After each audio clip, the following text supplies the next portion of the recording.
Magandang araw. Maybe one of these days, nagpapasalamat yung China kay Senator Riza Hontiveros at kay Senator Wing Gatchalian. Kasi may utang na loob sila kay sa kanila eh. Sa ginagawa ni Senator Riza at ni Senator Gatchalian, magkakaroon ng utang na loob yung China ngayon sa kanila.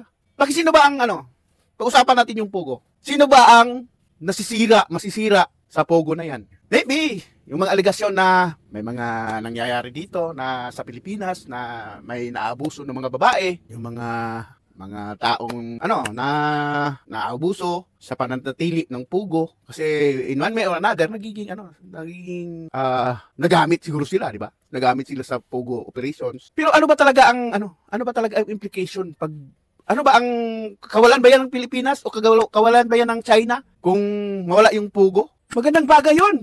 Magandang bagay 'yon para sa China, di ba? Kasi sino ba ang nalululong diyan sa Pogo? Bakit existing ang Pogo na yan dito sa Pilipinas? Kasi maraming Chinese din ang lulong sa sugal dahil sa Pogo na yan.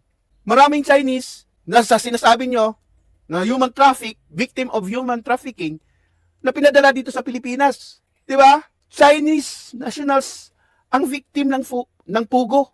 Kasi dinadala dito sa Pilipinas para magtrabaho diyan sa Pogo. Malaking bagay yan para sa China. Ayaw na nilang, hindi sila mag-effort na sumpuin yung illegal gambling sa kanila. Kasi tayo na mismo ang gumagawa para sa mga bagay na dapat sila ang may gawa. Sabihin natin kunyari, andito yung mga Pogo na yan kasi ini-spyan yung Pilipinas. Nagiging spy sila sa China. Pinapadala sila dito. Yun ba ang ibig sabihin natin? Pinapadala sila dito para spyan ang Pilipinas? Oh, come on. Ano ba ang meron sa Pilipinas na kailangang i-spy? Ano ba ang nandito sa Pilipinas para spyan?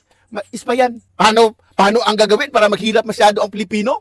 Para malaman? Takot ba tayo na may spy? Yun lang naman talaga ang makukuha nila pag i-spyan nilang Pilipinas, di ba? No? Yun lang ang nila. Paano ang ginagawa ng gobyerno para maging mahirap yung Pilipinas? Paano ginagawa ang korupsyon sa Pilipinas? Paano mananatili sa pwesto ang mga politiko dito sa Pilipinas? Yun lang naman talaga ang malalaman nila pag i-spy tayo. Wala tayong technologies dito na kailangan i-spy nila. Hindi nga natin alam gumawa ng tangke de guerra. Hindi nga natin alam kung paano gumawa ng kahit na yung automatic machine gun. Bakit may alam ba tayo? Ang alam lang na siguro natin gawin dito yung yung paltik na dibola. Lang naman talaga ang alam natin dito. Ano ba ang ka-spy dito sa Pilipinas? O pagpalagay na natin itong si Mayor Go, no? Na Chinese talaga yun siya. Do you think na maapektuhan yung China tungkol diyan? Kung totoo na China siya, naging siya dito sa Pilipinas, magandang bagay yun para sa kanila. Kasi tayo mismo, dinidisiplina natin yung mga Chinese citizen na pasaway. O, di ba? Kaya, balang araw, one of these days, sinasabi ko, magpapasalamat yung China kay Senator Riza at kay Senator Wing Gatchalian. Yun. Wala namang benepisyo talaga ang Pilipinas dyan sa ginagawa eh. Sa kabahaba ng proseso na ginawa dyan sa Senado tungkol dito kay Alice Go, wala talagang benepisyo sa Pilipinas. Kawalan pa nga, kasi wala na tayong kita dyan sa Pogo. Di ba?